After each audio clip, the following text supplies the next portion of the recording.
보물섬 10일의 예고 그날의 교통사고, 그리고 감춰진 진실, 염장선과 서동주의 부모 사이의 뜻밖의 관계, 이조원의 비밀, 그리고 아버지를 죽인 자, 충격적인 가족의 진실, 서동주의 진짜 아버지는 누구인가? 이 사진 어디서 난 거야?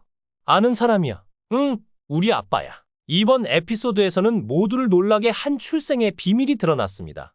그동안 친남매로 알려졌던 서동주와 아네스 수녀가 사실은 혈연 관계가 아니라는 사실이 밝혀졌죠. 서동주가 엄마라고 믿고 자랐던 사람은 아네스 수녀의 어머니였고, 결국 서동주는 피 한 방울 섞이지 않은 존재였던 셈입니다. 그가 애타게 찾던 아버지 역시 친부가 아닌 누나의 생부였던 것이 드러났습니다. 그렇다면 서동주의 진짜 아버지는 과연 누구일까요? 이에 대한 단서가 몇 가지 제시되었죠. 우선 서동주의 생모로 추정되는 여성은 과수원 장면에서 등장한 경원이라는 인물입니다. 이 장면에서 두 명의 인물이 어린 서동주를 불편하게 바라보는 모습이 인상적이었죠. 그들은 바로 차덕희와 허일도입니다.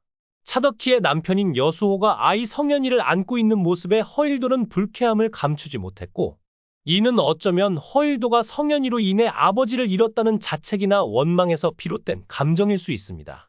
반면 차덕희는 남편이 경원과 성현에게 관심을 보이는 것을 몹시 못마땅해하고 있었죠. 이들 사이에는 뚜렷한 연결고리가 존재합니다.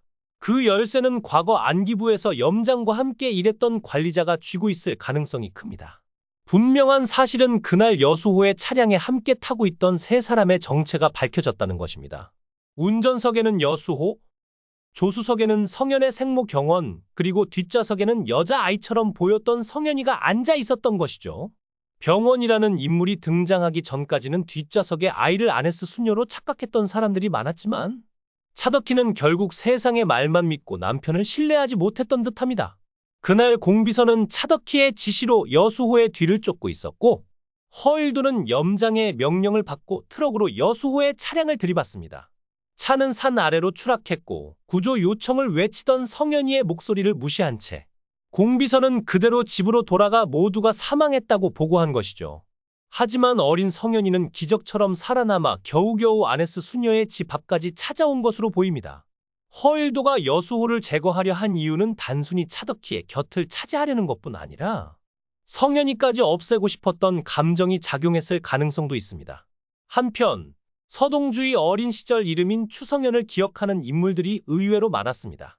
장선과 그의 아내 성보현은 물론이고, 조경기사 강성의 오래된 사진 속에도 어린 서동주의 모습이 포착되었으며, 장선의 수하였던 관리자도 서동주와 그의 아버지를 알고 있었죠.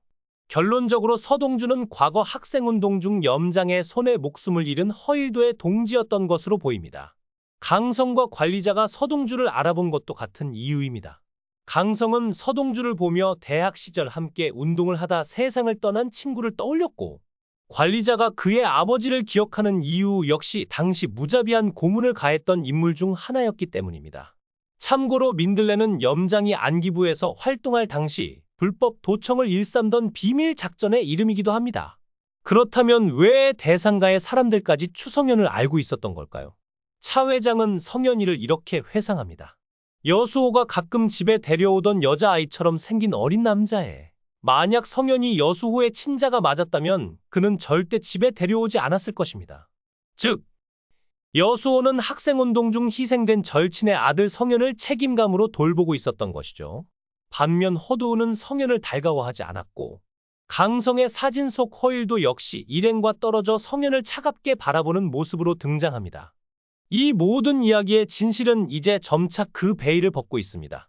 그리고 그 중심에는 서동주, 그리고 성현의 잊혀진 과거가 서서히 드러나고 있는 것이죠. 강성, 그 숨겨진 진실의 퍼즐을 맞추다? 드라마 강성의 인물들을 살펴보면 1980년대 학생운동 당시에 긴박했던 분위기를 짐작할 수 있습니다. 과거 안기부 검사였던 염장은 학생운동을 이끌던 허일도를 가장 먼저 체포하며 동지들의 정보를 얻어냅니다. 이 사건으로 인해 허일도는 배신자로 낙인 찍히고 그의 친구들과의 관계는 돌이킬 수 없게 되었죠. 염장은 허일도의 죄책감을 이용해 그를 철저히 조종하게 됩니다. 이로 인해 결국 추성현의 아버지가 염장의 고문 끝에 목숨을 잃게 된 셈이죠.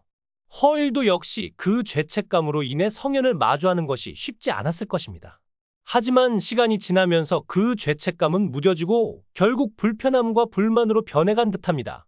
이러한 허일도의 감정이 강성의 사진 속에서 성현을 바라보는 눈빛에 고스란히 담겨 있는 듯합니다. 그런데 이야기에서 가장 미스터리한 부분은 바로 허일도와 성보현이 어린 시절에 성현을 알고 있었다는 점입니다. 성보현은 성현이 잠시 자신 집에서 지낸 적이 있다고 회상합니다. 반면 염장은 이 사실을 애써 부정하려 합니다. 또한 눈여겨볼 단서는 어린 서동주가 대산 그룹 배지를 손에 꼭 쥐고 있었다는 점입니다. 개인적인 추측으로는 성현이 어릴 적 은나이에게 그 배지를 선물 받은 것이 아닐까 싶습니다. 여수호가 자주 성현을 집으로 데려왔고 은나이와 친밀한 사이였기에 충분히 가능한 이야기입니다. 일각에서는 이 배지를 근거로 추성현이 대산의 로열 패밀리일지도 모른다는 주장이 제기되지만 현재로서는 확실한 증거가 부족합니다. 또한 공비서 차덕희가 아이를 바꿔치기 했다는 설도 있지만 이를 뒷받침할 정황은 거의 없죠. 과거 차덕희를 덕희라고 부른 장면이 이러한 추측의 발단이었지만 이는 단지 오랜 시간 함께한 사이에서 나온 애칭일 가능성이 높습니다. 한편 서동주의 시나몬 알레르기와 차 회장의 시나몬 기피를 연결하려는 시도도 있습니다. 하지만 차 회장이 단순히 시나몬을 싫어할 뿐 알레르기가 있다는 명확한 언급은 없습니다. 따라서 이를 바탕으로 혈연 관계를 추측하는 것은 무리가 있어 보입니다. 염장은 과거 자신이 고문으로 죽게 만든 인물의 아들인 줄도 모른 채 성현을 입양하려 했던 것으로 보입니다. 그는 아이를 가질 수 없는 몸이었고 아내 성보현과 함께 입양을 결심했던 듯합니다. 이 모든 사실은 아마도 허일도를 통해 염장이 알게 되었을 가능성이 큽니다. 허일도가 성현을 알아보고 염장의 집에 드나들며 경고했을 수도 있죠. 또한 피마담은 자신의 가게에서 일하던 웨이터에게 돈을 주고 서동주에게 시성을 넘겼습니다. 이는 염장의 계획을 간파한 피마담이 서동주를 보호하기 위한 조치였을지도 모릅니다.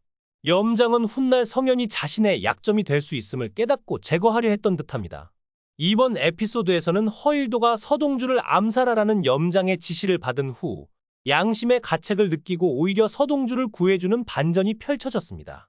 이 모든 일이 그의 아들 허태윤과도 얽혀 있어 더욱 복잡한 감정이 얽히게 되죠. 한편 차 회장은 치매 증세가 심해지면서 실종되는 사건이 벌어졌습니다. 가족들은 대산그룹 주식 문제로 인해 경찰에 신고조차 제대로 하지 못합니다. 다행히도 그는 지선우에게 향하는 무의식 속본능에 따라 길을 걷다 지선우에게 발견되고 무사히 집으로 돌아오게 됩니다. 그런데 차 회장이 지선우를 아들이라 부르는 장면은 모두를 충격에 빠뜨렸습니다. 유일하게 이 사실을 알고 있는 공비서 차덕희는 서동주와 지선우의 만남을 극도로 경계하게 됩니다. 결국 서동주를 제거해 달라고 남편 허일도에게 부탁하기에 이릅니다. 하지만 서동주는 오히려 담대하게 염장의 집으로 들어가 그에게 선전포고하듯 맞섭니다. 그녀는 염장의 2조 원을 어르신에게 넘겨주며 그를 자신의 든든한 후원자로 만든 상태였죠. 어르신의 개입으로 두 사람은 일시적인 휴전을 하게 됩니다. 이로써 서동주는 자신을 없애려던 염장의 손발을 완벽히 묶어놓은 셈입니다. 앞으로 어떤 복수가 전개될지 기대를 모으는 가운데 다음 회차가 더욱 기다려집니다.